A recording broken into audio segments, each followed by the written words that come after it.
A taxi, also known as a taxicab or simply a cab, is a type of vehicle for hire with a driver, used by a single passenger or small group of passengers, often for a non-shared ride. A taxicab conveys passengers between locations of their choice. This differs from public transport where the pickup and drop-off locations are decided by the service provider, not by the customers, although demand-responsive transport and share taxis provide a hybrid bus/taxi mode. There are 4 distinct forms of taxicab, which can be identified by slightly differing terms in different countries. Hackney carriages, also known as public hire, hailed or street taxis, licensed for hailing throughout communities. Private hire vehicles, also known as minicabs or private hire taxis, licensed for pre-booking only. Taxi buses, also come in many variations throughout the developing countries as jitneys or jeepney, operating on preset routes typified by multiple stops and multiple independent passengers. Limousines, specialized vehicle licensed for operation by pre-booking.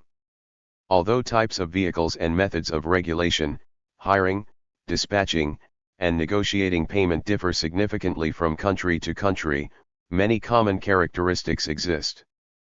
Disputes over whether ride-sharing companies should be regulated as taxicabs resulted in some jurisdictions creating new regulations for these services. The word taxicab is a compound word formed as a contraction of taximeter and cabriolet.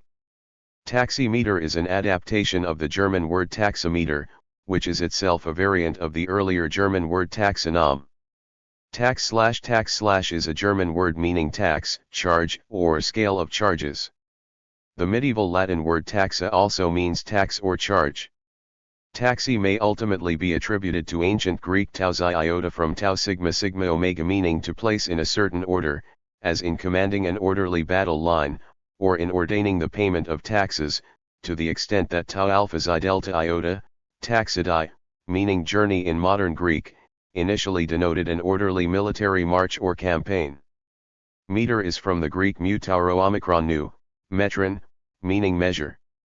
A cabriolet is a type of horse-drawn carriage.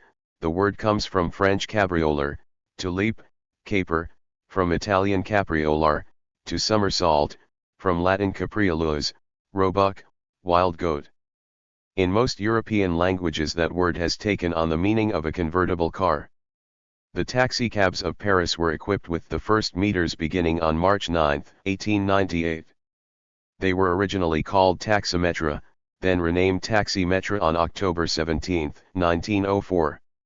Harry Nathaniel Allen of the New York Taxicab Company, who imported the first 600 gas-powered New York City taxicabs from France in 1907, borrowed the word taxicab from London, where the word was in use by early 1907. A popular but erroneous account holds that the vehicles were named after Franz von Taxis from the House of Thurn and Taxis, a 16th-century postmaster for Philip of Burgundy, and his nephew Johann Baptist von Taxis, general postmaster for the Holy Roman Empire. Both instituted fast and reliable postal services, conveying letters, with some post routes transporting people, across Europe. Their surname derives from their 13th-century ancestor Omodio Tasso. Horse-drawn for-hire hackney carriage services began operating in both Paris and London in the early 17th century. The first documented public hackney coach service for hire was in London in 1605. In 1625 carriages were made available for hire from innkeepers in London and the first taxi rank appeared on the Strand outside the Maypole Inn in 1636. In 1635 the Hackney Carriage Act was passed by Parliament to legalise horse-drawn carriages for hire. Coaches were hired out by innkeepers to merchants and visitors. A further ordinance for the regulation of hackney coachmen in London and the places adjacent was approved by Parliament in 1654 and the first hackney carriage licences were issued in 1662. A similar service was started by Nicolas Savage in Paris in 1637. His vehicles were known as fiacres, as the main vehicle depot apparently was opposite a shrine to Saint Fiacre. The term fiacre is still used in French to describe a horse-drawn vehicle for hire, while the German term Fiaker is used, especially in Austria, to refer to the same thing. The hansom cab was designed and patented in 1834 by Joseph Hansom, an architect from York, as a substantial improvement on the old hackney carriages. These two-wheel vehicles were fast, light enough to be pulled by a single horse, making the journey cheaper than traveling in a larger four-wheel coach, were agile enough to steer around horse-drawn vehicles in the notorious traffic jams of 19th-century London, and had a low center of gravity for safe cornering. Hansom's original design was modified by John Chapman and several others to improve its practicability, but retained Hansom's name. These soon replaced the hackney carriage as a vehicle for hire. They quickly spread to other cities in the United Kingdom, as well as continental European cities, particularly Paris, Berlin, and St. Petersburg. The cab was introduced to other British Empire cities and to the United States during the late 19th century, being most commonly used in New York City. The first cab service in Toronto, the city, was established in 1837 by Thornton Blackburn, an ex-slave whose escape when captured in Detroit was the impetus for the Blackburn riots.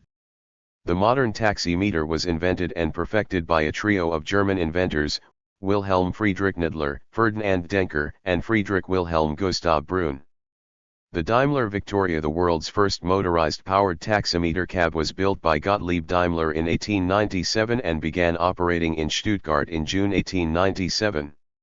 Gasoline-powered taxicabs began operating in Paris in 1899, in London in 1903, and in New York in 1907.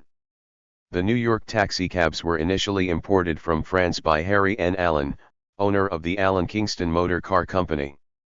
Their manufacturing took place at Bristol Engineering in Bristol, Connecticut, where the first domestically produced taxicabs were built in 1908, designed by Fred E. Moscovix, who had worked at Daimler in the late 1890s. Albert F. Rockwell was the owner of Bristol, and his wife suggested he paint his taxicabs yellow to maximize his vehicle's visibility. Moscovix was one of the organizers of the first yellow taxicab company in New York. Electric battery-powered taxis became available at the end of the 19th century. In London, Walter Bersey designed a fleet of such cabs and introduced them to the streets of London on August 19, 1897. They were soon nicknamed hummingbirds due to the idiosyncratic humming noise they made. In the same year in New York City, the Samuels Electric Carriage and Wagon Company began running 12 electric hansom cabs. The company ran until 1898 with up to 62 cabs operating until it was reformed by its financiers to form the Electric Vehicle Company. Taxicabs proliferated around the world in the early 20th century. The first major innovation after the invention of the taximeter occurred in the late 1940s, when two-way radios first appeared in taxicabs. Radios enabled taxicabs and dispatch offices to communicate and serve customers more efficiently than previous methods, such as using call boxes. The next major innovation occurred in the 1980s when computer-assisted dispatching was first introduced. Paris taxis played a memorable part in the French victory at First Battle of the Marne in the First World War. On September 7, 1914, the military governor of Paris, Joseph Gallieni, gathered about 600 taxicabs at Les Invalides in central Paris to carry soldiers to the front at Nanty-les-Haudouin, 50 kilometers away.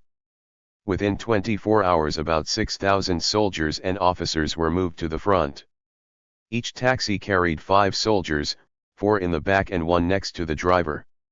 Only the back lights of the taxis were lit, the drivers were instructed to follow the lights of the taxi ahead. The Germans were surprised and were pushed back by the French and British armies. Most of the taxis were demobilized on September 8, but some remained longer to carry the wounded and refugees. The taxis, following city regulations, dutifully ran their meters. The French treasury reimbursed the total fare of 70,012 francs. The military impact of the soldiers moved by taxi was small in the huge scale of the Battle of the Marne, but the effect on French morale was enormous. It became the symbol of the solidarity between the French army and citizens. It was also the first recorded large-scale use of motorized infantry in battle. The Birmingham pub bombings on November 21, 1974, which killed 21 people and injured 182, presented emergency services with unprecedented peacetime demands. According to eyewitness accounts, the fire officer in charge, knowing the 40 ambulances he requested were unlikely to be available, requested the Taxi Owners Association to transport the injured to the nearby Birmingham Accident Hospital and Birmingham General Hospital. Taxi services are typically provided by automobiles, but in some countries various human-powered vehicles, such as the rickshaw or pedicab, and animal-powered vehicles, such as the hansom cab, or even boats, such as water taxis or gondolas, are also used or have been used historically. In Western Europe, Bissau, and to an extent, Australia, it is not uncommon for expensive cars such as Mercedes-Benz to be the taxicab of choice. Often this decision is based upon the perceived reliability of, and warranty offered with these vehicles. These taxi service vehicles are almost always equipped with 4-cylinder turbo-diesel engines and relatively low levels of equipment, and are not considered luxury cars. This has changed though in countries such as Denmark, where tax regulation makes it profitable to sell the vehicles after a few years of service, which requires the cars to be well equipped and kept in good condition. Cities like London and Tokyo have implemented specific regulations like London's conditions of fitness that dictate size, fuel efficiency, emissions, and accessibility standards far stricter than that for private vehicles. Much like the New York checker cabs of the 60s to 80s, the unique attributes of the city often make the vehicles built to fit those requirements ubiquitous to its livery fleets, and often becomes an iconic image of the city itself. Although New York City's efforts to implement new regulations has stumbled in its efforts to mandate both a hybrid and wheelchair-accessible vehicle, 30 London and Tokyo's efforts have yielded unique vehicles such the LEVC TX and Toyota JPN Taxi that meet and exceed modern emissions and accessibility requirements for the future, and will hopefully soon extend to other cities as older models get rotated out of the bigger cities and into smaller markets. Modifications of existing minivans such as the Mercedes Vito London Taxi and the Nissan NV200 have been introduced as a stopgap measures to fill the need for alternative products, however their acceptance by drivers is yet to be seen. In recent years, some companies have been adding specially modified vehicles capable of transporting wheelchair-using passengers to their fleets. Such taxicabs are variously called accessible taxis, wheelchair or wheelchair-accessible taxicabs, modified taxicabs, or maxi-cabs. Wheelchair taxicabs are most often specially modified vans or minivans. Wheelchair-using passengers are loaded, with the help of the driver, via a lift or, more commonly, a ramp, at the rear of the vehicle. This feature is however a subject for concern amongst licensing authorities who feel that the wheelchair passenger could not easily exit the vehicle in the event of accident damage to the rear door. The latest generation of accessible taxis features side loading with emergency egress possible from either of the two side doors as well as the rear. The wheelchair is secured using various systems, commonly including some type of belt and clip combination, or wheel locks.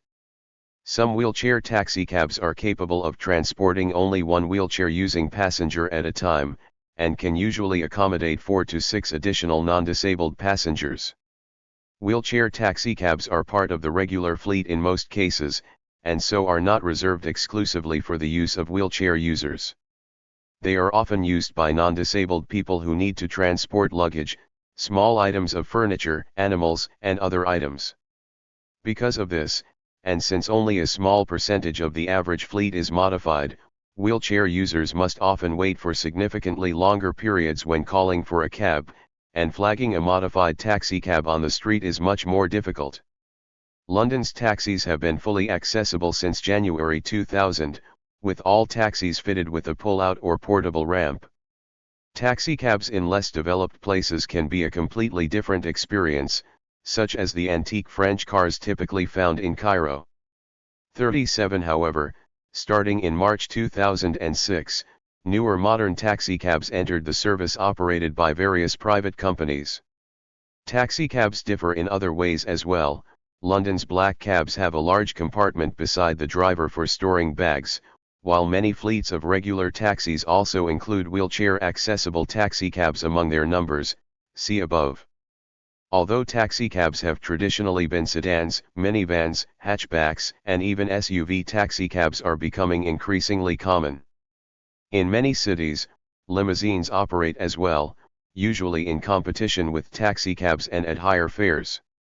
Recently, with growing concern for the environment, there have been solar-powered taxicabs. On April 20, 2008, a solar taxi tour was launched that aimed to tour 15 countries in 18 months in a solar taxi that can reach speeds of 90 km per hour with zero emission. The aim of the tour was to spread knowledge about environmental protection. Most taxi companies have some sort of livery on the vehicle, depending on the type of taxi, cab, private hire, chauffeur, country, region, and operator. Most places allow a taxi to be hailed or flagged on the side of the street as it is approaching. Another option is a taxi stand, sometimes also called a cab stand, hack stand, taxi rank, or cab rank. Taxi stands are usually located at airports, railway stations, major retail areas, malls, hotels, and other places where a large number of passengers are likely to be found. In some places, Japan, for example, taxi stands are arranged according to the size of the taxis, so that large and small capacity cabs line up separately. The taxi at the front of the line is due, barring unusual circumstances, for the next fare. Passengers also commonly call a central dispatch office for taxis. In some jurisdictions, private hire vehicles can only be hired from the dispatch office, and must be assigned each fare by the office by radio or phone. Picking up passengers off the street in these areas can lead to suspension or revocation of the driver's taxi license, or even prosecution. Other areas may have a mix of the two systems, where drivers may respond to radio calls and also pick up street fares. Passengers may also hire taxicabs via mobile apps. While not directly involving the call center, the taxis are still monitored by the dispatcher through GPS tracking. Many taxicab companies, including Get, Easy Taxi, and Grab Taxi, provide mobile apps. The activity of taxi fleets is usually monitored and controlled by a central office, which provides dispatching, accounting, and human resources services to one or more taxi companies. Taxi owners and drivers usually communicate with the dispatch office through either a two-way radio or a computer terminal, called a mobile data terminal. Before the innovation of radio dispatch in the 1950s, taxi drivers would use a call box, a special telephone at a taxi stand, to contact the dispatch office. When a customer calls for a taxi, a trip is dispatched by either radio or computer, via an in-vehicle mobile data terminal, to the most suitable cab. The most suitable cab may either be the one closest to the pickup address, often determined by GPS coordinates nowadays, or the one that was the first to book into the zone surrounding the pickup address. Cabs are sometimes dispatched from their taxi stands. A call to top of the two means that the first cab in line at stand number 2 is supposed to pick someone up. In offices using radio dispatch, taxi locations are often tracked using magnetic pegs on a board, a metal sheet with an engraved map of taxi zones. In computerized dispatch, the status of taxis is tracked by the computer system. Taxi frequencies are generally licensed in duplex pairs. One frequency is used for the dispatcher to talk to the cabs, and a second frequency is used to the cabs to talk back. This means that the drivers generally cannot talk to each other. Some cabs have a CB radio in addition to the company radio, so they can speak to each other. In the United States, there is a taxicab radio service with pairs assigned for this purpose. A taxi company can also be licensed in the business radio service. Business frequencies in the UHF range are also licensed in pairs to allow for repeaters, though taxi companies usually use the pair for duplex communications. Taxi dispatch is evolving in connection to the telecom sector with the advent of smartphones. In some countries such as Australia, Canada, Germany, the UK, and USA, smartphone applications are emerging that connect taxi drivers directly with passengers for the purpose of dispatching taxi jobs, launching new battles for the marketing of such apps over the potential mass of taxi users. Taxi fares are set by the state and city where they are permitted to operate. The fare includes the drop, a set amount that is tallied for getting into the taxi plus the per kilometer rate as has been set by the city. The taxi meters track time as well as distance in an average taxi fare. In the United States, a nut is industry slang for the amount of money a driver has to pay upfront to lease a taxi for a specific period of time. Once that amount is collected in fare, the driver then begins to make a profit. A driver on the nut is trying to earn back the initial cost. This varies from city to city though. In Las Vegas, Nevada, all taxicabs are owned and operated by the companies and all drivers are employees, hence no initial cost and earn a percentage of each fare. So on the nut simply means to be next in a taxi stand to receive a passenger. Additionally, some cab companies are owned cooperatively, with profits shared through democratic governance. Regulatory compliance and training. Australia. Different states have different regulations for taxi driver registration and compliance. New South Wales, there is an annual taxi license determination which sets the maximum number of taxis allowed in specified areas. To be eligible you must have a taxi license which is available from ABLE. The industry body is the NSW Taxi Council and it provides a pathway to becoming a taxi driver. Northern Territory, apply for a commercial passenger vehicle license, H endorsement, and ID card. Queensland, apply for a driver authorization. South Australia, apply for South Australian driver accreditation with the SA government then complete training with a registered training provider. Tasmania. Victoria, drivers apply to the Taxi Services Commission to get a driver accreditation. Western Australia. New Zealand taxi drivers fall under the definition of a small passenger service vehicle driver.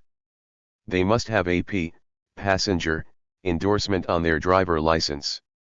Until October 1, 2017, all drivers wanting to obtain AP endorsement had to complete AP endorsement course, but that requirement was removed as a result of lobbying by Uber who had been flouting the law.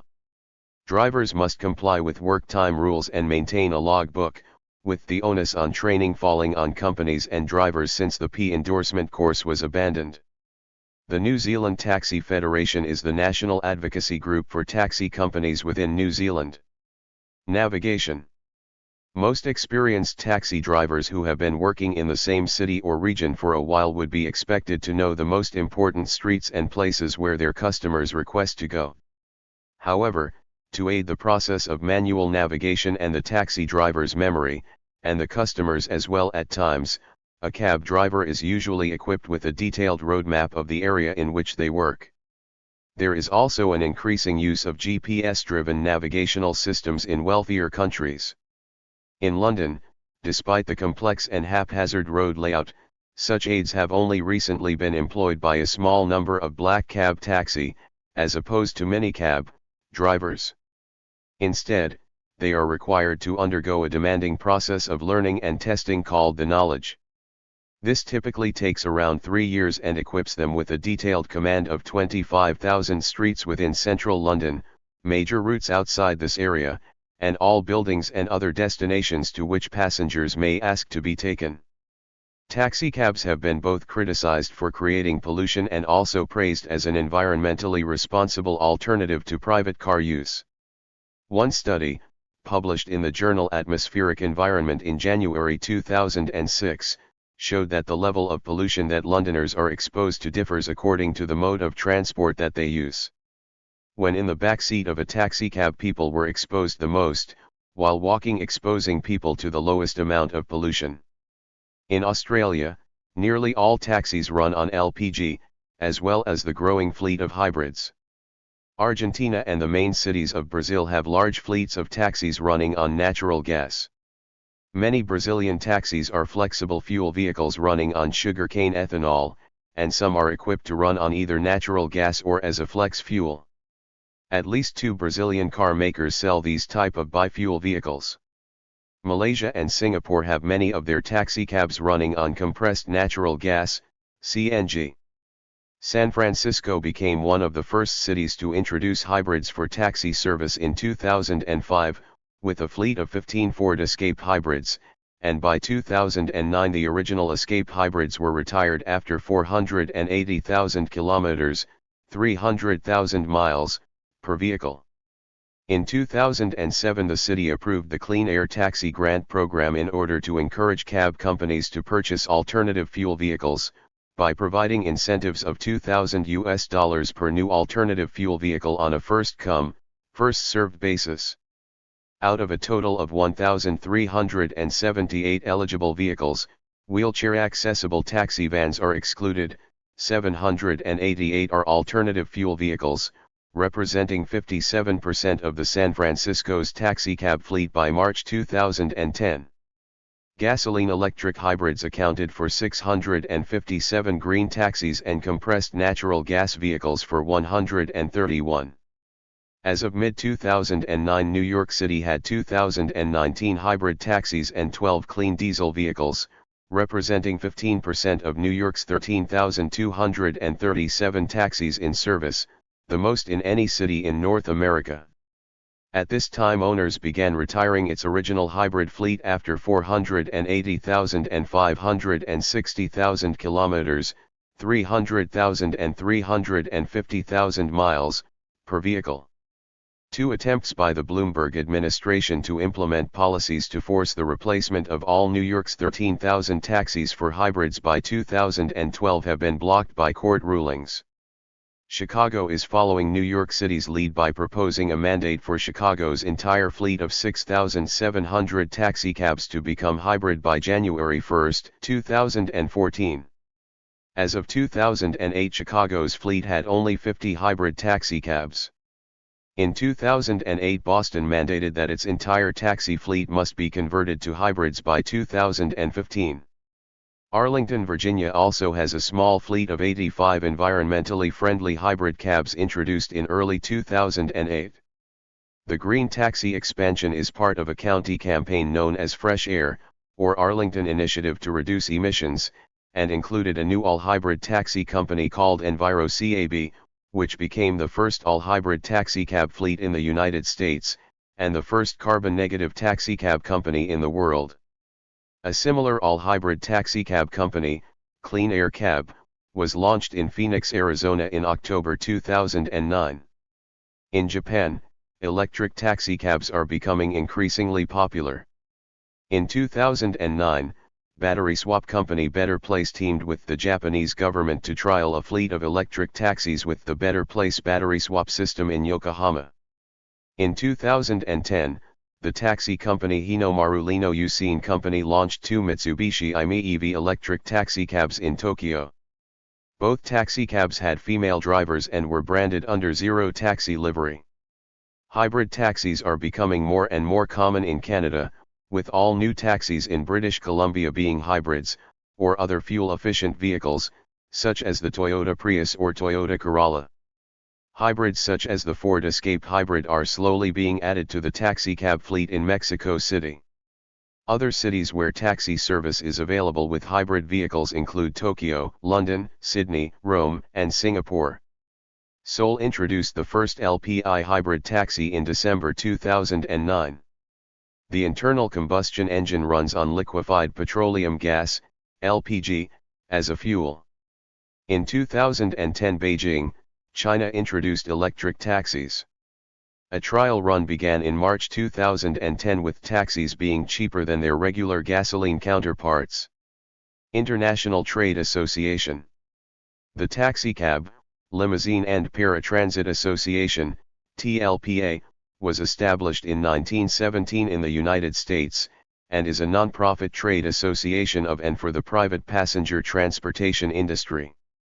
Today its membership spans the globe and includes 1,100 taxicab companies, executive sedan and limousine services, airport shuttle fleets, non-emergency medical transportation companies, and paratransit services.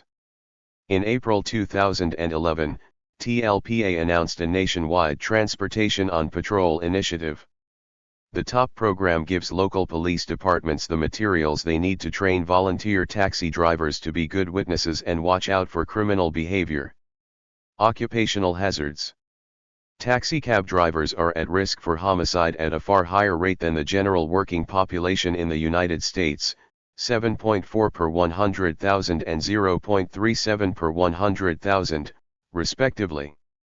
In efforts to reduce homicides, bulletproof partitions were introduced in many taxicabs in the 1990s, and in the 21st century, security cameras were added to many taxicabs. Security cameras have been shown to be more effective when implemented by cities and not taxicab companies. Cab drivers also work together to protect one another both from physical threats and passengers who refuse to pay. Also, in some countries, it is reported that taxi drivers involve in more unsafe driving behaviors. Taxi drivers' feelings about their occupation, including traffic chaos, social prestige, economic pressure, and job satisfaction, may impact on the subsequent driving behaviors. Support of deregulation. Supporters of taxicab deregulation may argue that deregulation causes the following benefits: lower prices, because more taxis are competing on the market.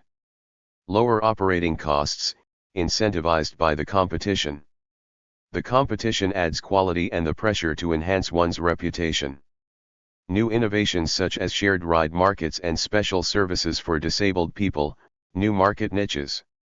The demand for taxi services increases, as the prices fall and the quality improves. However, there appears to be a consensus that taxi deregulation has been less impressive than advocates had hoped. Possible reasons include overestimation of what deregulation could deliver and insufficiently thorough deregulation. Some also emphasize that the strong cab driver subculture, itself, the last American cowboys, provides its own form of informal regulation. Deregulation advocates may claim that the taxi service level increases most in the poorest sections of the city. The effect is highest in peak hours and bad weather, when the demand is highest. Deregulation advocates also may claim that, in a deregulated environment, black market taxis become legal, possibly eliminating their problems. Cities save money, as they do not have to plan and enforce regulation. In nearly all deregulating cities, the number of taxis increased, more people were employed as drivers, and deregulation advocates claim needs were better satisfied. Existing taxi companies may try to limit competition by potential new entrants. For example, in New York City, the monopoly advantage for taxi license holders was $590 million in the early 1980s. The city has 1,400 fewer licenses than in 1937. Proponents of deregulation argue that the main losers are the car-less poor and disabled people. Taxi owners form a strong lobby network that marginalizes drivers and taxi users. It also pays local government officials to uphold taxi regulation. The regulators usually do not wish to rise against the taxi owner lobby. The politicians do not want taxi drivers to have a negative opinion of them. Taxi deregulation proponents claims that immigrants and other poor minorities suffer most from taxi regulation, because the work requires relatively little education. Regulation makes entrance to the taxi business particularly difficult for them. People who are elderly, disabled, housewives and poor use taxis more often than others. According to Moore and Rose, it is better to address potential problems of deregulation directly instead of regulating the number of taxi licenses. For example, if the regulators want to increase safety, they should make safety statutes or publish a public list of safe taxi operators. Proponents of deregulation also claim that if officials want to regulate prices, they should standardize the measures rather than command prices. For example, they may require that any distance tariffs are set for the first 1/5 miles and then for every subsequent 1/3 miles, to make it easier to compare the prices of different taxis. They should not prohibit other pricing than distance pricing. Deregulation advocates claim that regulators only have a very limited information on the market. Black market taxis often have problems with safety, poor customer service, and fares. This situation is made worse because customers who patronize such taxis cannot complain to the police or media. However, proponents of taxi deregulation argue that when these illegal taxis become legalized, their behavior will improve and complaints to officials about these formerly illegal taxis would be allowed. Taxi companies claim that deregulation may lead to an unstable taxi market. However, one pro-deregulation study by Kitch, Isaacson, and Casper claims that the previous argument is a myth because it ignores the U.S. free taxi competition up to 1929. Airport taxis as a special case. Some deregulation proponents are less opposed to airport taxi regulation than to regulation of other taxi services. They argue that if an airport regulates prices for taxis in its taxi queues, such regulation has fewer disadvantages than citywide regulation. An airport may determine prices or organize different queues for taxi services of different qualities and prices. It can be argued whether rules set by the owner of an airport are regulation or just a business model. Proponents of deregulation argue that partial deregulation is the cause of many cases of deregulation failing to achieve desirable results in United States cities. Many U.S. cities retained regulations on prices and services while allowing for free entrance to taxi business. Deregulation advocates argue that this prevented market mechanisms from solving information problems because new entrants have found it difficult to win new customers using new services or cheap prices. Also, ride-sharing has often been prohibited. Often officials have also prohibited pricing that would have made short rides in sparsely populated areas profitable. Thus drivers have refused to take such customers. Therefore, partial deregulation is not always enough to enhance the situation. One study claims that deregulation was applied to a too small area. In the taxi regulation report by US FTC, it was concluded that there are not grounds for limiting the number of taxi companies and cars. These limitations cause a disproportionate burden on low-income people.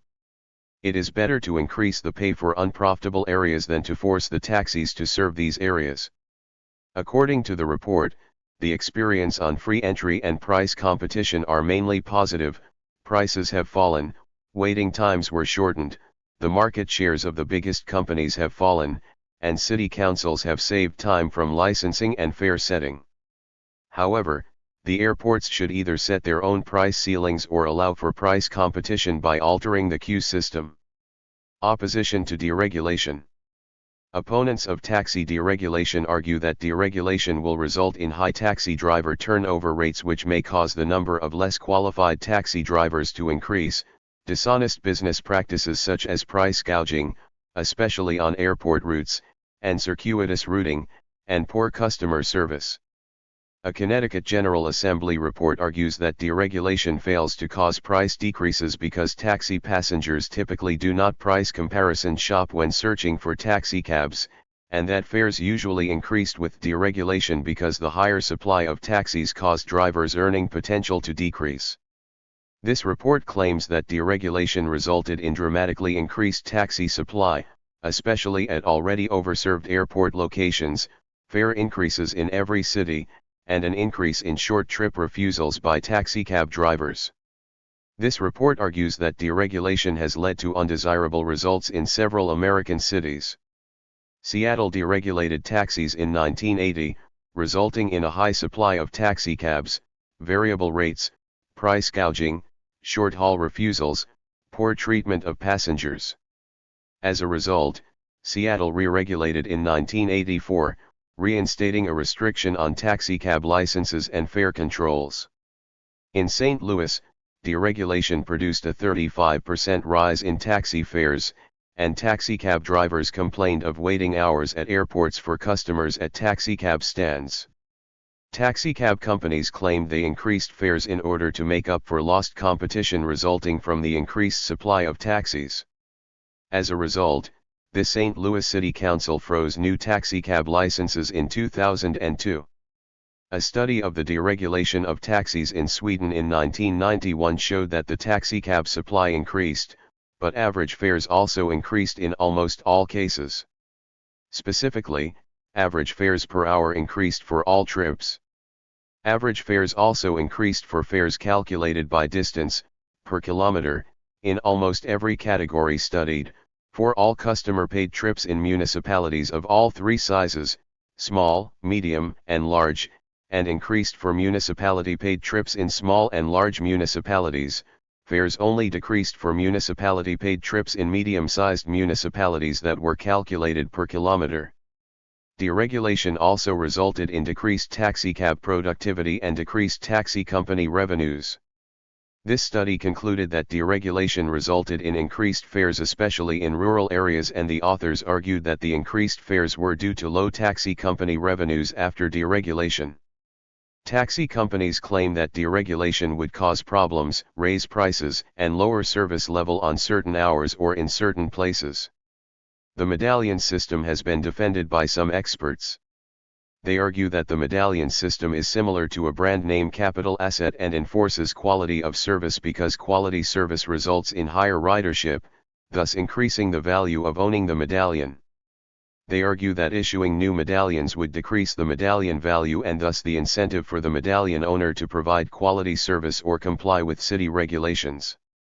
They also argue that the medallion may be preferable to alternate systems of regulation, such as fines, required bonds with seizures of interest payments on those bonds for violations, or licensing of all would-be taxis with revocation of that license for violations. Because fines are difficult to collect, license revocation may not be a sufficient deterrent for profitable violations such as price cheating, and because using penalties on bond interest payments give regulators an incentive to impose penalties to collect revenue, rather than for legitimate violations. Medallions do not earn interest, and thus inappropriate seizures of interest by regulators is not possible. The results of taxi deregulation in specific cities has varied widely. A study of taxi deregulation in 9 United States cities found that the number of taxi firms increased, but large incumbent firms continued to dominate all but one of the 9 cities. The taxi prices did not fall in real terms, but increased in every city studied. Turnover was concentrated among small operators, usually one-cab operators. Little turnover occurred among medium and large new firms, and no exit by a large incumbent firm occurred since deregulation. Productivity decreased by at least 1/3 in all 4 cities for which sufficient data was obtainable. The authors argued that decreases of this magnitude in productivity have serious economic consequences for taxi drivers, by shifting the industry from employee drivers to lease drivers and causing the average taxi driver to earn a lower income. Innovation in service did not occur in the deregulated cities because such innovations, especially shared ride service, were doubted by taxi operators to be justified by demand and because the operators viewed that they would cause a net decrease in revenue. Discounts were offered in certain deregulated cities, however, these discounts were small, 10% typically, and were also offered in some regulated cities. The study found a lack of service innovation and little change in level of service despite the increased number of taxicabs. In Japan, taxi deregulation resulted in modest decreases in taxi fares, primarily among long-distance trips. However, Japanese taxi fares are still very high, still the highest in the world. Also, taxi driver incomes decreased, and the earnings of taxi companies also decreased substantially. Deregulation failed to increase taxicab ridership enough to compensate taxi companies for those losses. The burden of deregulation fell disproportionately on taxi drivers because taxi companies increased the number of taxis rented to drivers, to make more money from rental fees, which resulted in stiff competition among drivers, decreasing their earnings. Transportation professor C.G. Abe of Kansai University considered deregulation to be a failure in the Japanese taxi industry, despite what he considers success in other Japanese industries. In the Netherlands, taxi deregulation in 2000 failed to reach policy objectives of strengthening the role of the taxi in the overall Dutch transport system. Instead, the deregulation resulted in unanticipated fare increases, not decreases, in large cities, and bad driver behavior became a serious problem. Local authorities had lost their say in the market due to the deregulation, and thus were unable to correct these problems. In South Africa, taxi deregulation has resulted in the emergence of taxi cartels which carry out acts of gun violence against rival cartels in attempts to monopolize desirable routes. In South Africa, taxis were deregulated in 1987, resulting in fierce competition among new drivers, who then organized into rival cartels in the absence of government regulation, and which used violence and gangland tactics to protect and expand their territories. These taxi wars have resulted in between 120 and 330 deaths annually since deregulation. These taxi cartels have engaged in anti-competitive price fixing. In New Zealand, taxi deregulation increased the supply of taxi services and initially decreased the prices remarkably in big cities, whereas the effects in smaller cities were small.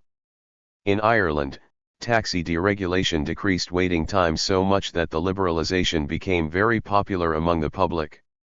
The number of companies was increased and the quality of cars and drives did not fall. Some have argued that the regulation should be completely abolished, not just cut down. Minister Alan Kelly held a review of Ireland's taxi industry after Ireland's national broadcaster Root broadcast an investigation into the taxi industry 10 years after deregulation. In Finland, taxi fares rose 13% after 2018 deregulation. Thank you for watching this video.